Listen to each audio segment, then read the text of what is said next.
তিব্বতের আধ্যাত্মিক ধর্মগুরু দালাই লামা তার ৯০তম জন্মদিনের প্রাক্কালে আরও ৪০ বছর অর্থাৎ ১৩০ বছর বয়স পর্যন্ত বেঁচে থাকার আশা প্রকাশ করেছেন।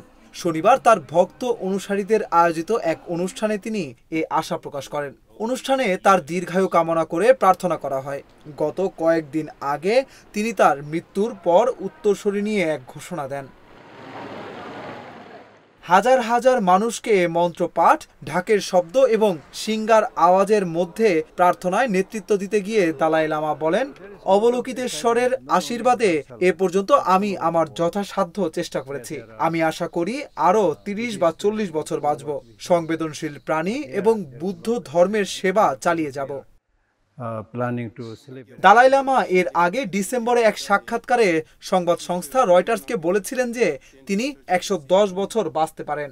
দালাই লামা নিশ্চিত করেছেন যে তার উত্তরসূরি পূর্ববর্তী ঐতিহ্য অনুসারে নির্বাচিত হবেন। এর ফলে শতাব্দী প্রাচীন এই পথটি নিয়ে বহু বছরের জল্পনা কল্পনার অবসান ঘটেছে।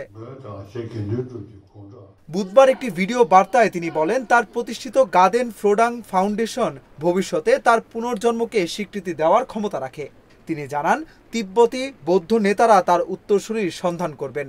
তিনি জোর দিয়ে বলেন, এই বিষয়ে অন্য কারো হস্তক্ষেপ করার অধিকার নেই। ১৪তম দালাই লামা জানান, সাম্প্রতিক বছরগুলোতে তিনি বৌদ্ধদের কাছ থেকে এই পথটির ধারাবাহিকতা বজায় রাখার জন্য অনেক অনুরোধ পেয়েছেন।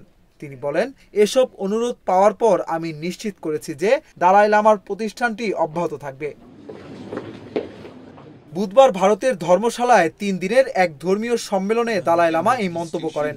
ধর্মশালা হলো উত্তর ভারতের একটি শহর যেখানে দালাই লামা ১৯৫৯ সাল থেকে বসবাস করছেন। তিনি চীনের বিরুদ্ধে একটি ব্যর্থ বিদ্রোহের পর তিব্বত থেকে ভারতে পালিয়ে এসে এখানে বসবাস করছেন।